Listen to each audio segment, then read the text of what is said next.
বেগম খালেদা জিয়ার আজকের জানাজা পৃথিবীর সবচাইতে বড় জানাজা হয়েছে। এই জানাজার নামাজে 1,40,00,000 থেকে 45 লক্ষ মানুষের উপস্থিতি ছিল। বেগম খালেদা জিয়ার জীবনটা কত সৌভাগ্যের। আজকে ওনার জানাজার নামাজের খাটিয়া মিজানুর রহমান আজহারীর কাঁধে পর্যন্ত উঠেছে।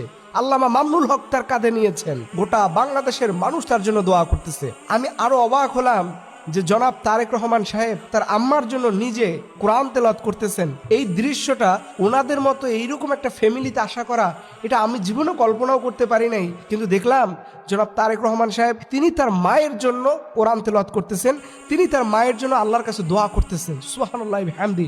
আপনি এই জিনিসটাকে কিভাবে মূল্যায়ন করবেন? এবং দেখলাম জানাজার নামাজে সে বলতেছে, আমার আম্মা যদি কাউকে কথা দিয়ে কষ্ট দেয়, আমার আম্মা যদি কারো কাছ থেকে ঋণ নিয়ে থাকেন, আপনারা প্লিজ আমাকে বলবেন, আমি তারেক রহমান এটা আপনাদের ঋণ পরিশোধ করার চেষ্টা করব। একটা মানুষের যে আসলে হৃদয়টা কত সুন্দর, কতটা ক্রিস্টাল একটা ফ্যামিলির তারা মানুষ।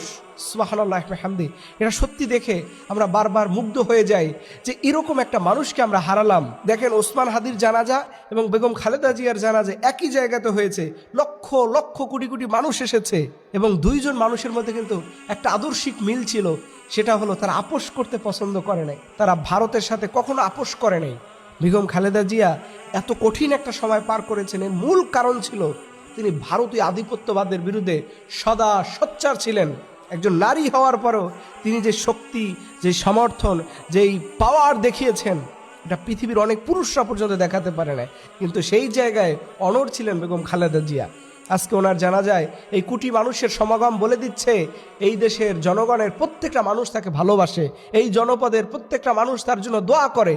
এর জন্য আসুন দিন শেষে এই মানুষের জন্য আমরা তো তেমন কিছু করতে পারবো না, কিন্তু আল্লাহর কাছে ওনার জন্য ফরিয়াদ করি রব্বুল আলামিন।